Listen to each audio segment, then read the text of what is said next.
Welcome back to Fab Automotive Detailing and Tool Reviews. In this video, we're going to take apart this Ryobi foam cannon and maybe the MJJC. We're going to kind of compare the two. I had a commenter in my video mention that I wasn't comparing apples to apples because this didn't foam very well. It's pretty runny. And my MJJC foams extremely well. And he mentioned this probably has a 1.25 orifice and mine probably has a 1.1. He is right. This has a 1.1 in it. I have no idea what is inside this, but I wanted to show how well that machine can foam with a good foam cannon. The big difference is not necessarily the orifice a lot of times, and this is from my Boss Kit foam cannon, the mesh that they use has a lot to do with the foam output also. So we're going to take the Ryobi apart, first time ever doing that, and let's see what makes this thing go. So, and it's still wet for me using it. Take the hose off, just make it a little bit easier. So, looks pretty simple. We just have to just take these little pins out. So let me get a screwdriver. Nope, that doesn't fit. This should work right here. Little tech drivers work for everything. Hopefully I'm not giving too much of casting too much of a shadow.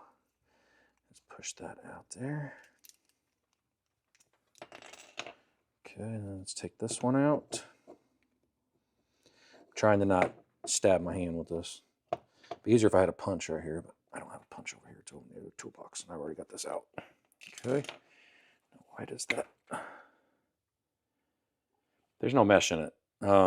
There's an O-ring, which looks like apparently ripped when I took it off. As you guys can see, there is nothing but a small hole. Let me see if I can shine a light through that hole. Nope, I can't shine a light through the hole, so it tells me there's something inside of here. Oh, nope, I do see some mesh inside there, so we'll take that apart. It's just plastic. Whoa, man.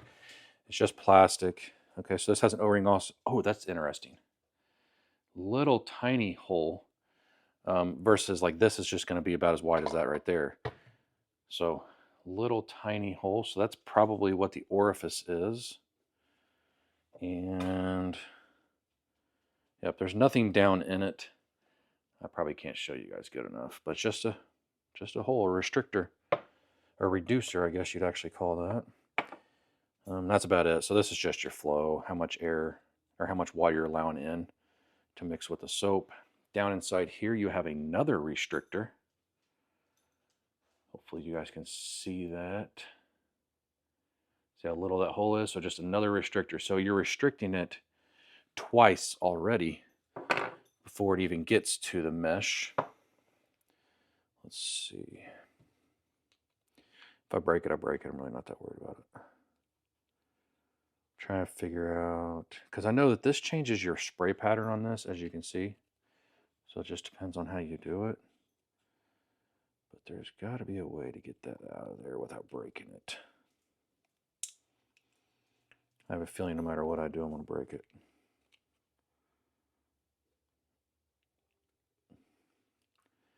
Need another set of hands. Okay, got that one up, I think. They probably have a tool that opens up both of them at the factory. Like I said, I really don't care if I break it. So if I got to break a tab off, I got to break a tab off.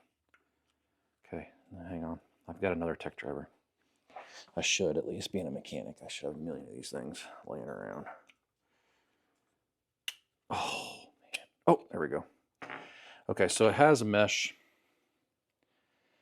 down inside. Sorry, guys, this is got stuff flying around everywhere. Oh, yeah. So there's your mesh. You can kind of see a pretty good size difference of the mesh. And this is more of what I would call a coarse mesh. I don't want to open this bag. This is more of a fine mesh. So the coarse mesh is definitely not going to give you nearly as much foam as a fine mesh is going to give you. So, and then again, the piece that fell off, another restrictor. So we are restricted as the water comes in. Let's see, how is this thing set up? As the water comes through here, it's restricted. And then it gets restricted through here. And then as it comes out of here, it's restricted again before it goes to the mesh and before it can actually come out. So I don't know if you could ever make this give you really good foam. like you can. Let me see if I can just take this one apart really quick. Like you can on a foam cannon like this. I've never had this one apart. So basically, on these, your hole's much larger, and this is just open. This one's wide. I don't want to take that off there. It's wide open. So then you have your 1.1 millimeter orifice down inside of here, right?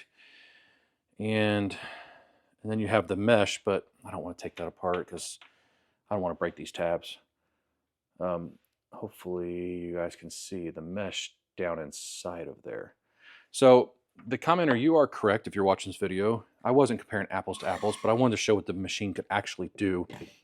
But even if I put a 1.25 orifice in this, which I think I have one, if I put a 1.25 more, or in fact I know I do, it came with it. If I put a 1.25 orifice in this, it's still going to foam way better than this. This was just really runny. Does it work? Does it get the job done? Does it get soap in the car? Yes, but it's more like what you get out of a garden sprayer foamer. So yeah, that's about it, you guys. Real quick, easy video. I want to take this Ryobi foam cannon apart. Here's the pieces to it.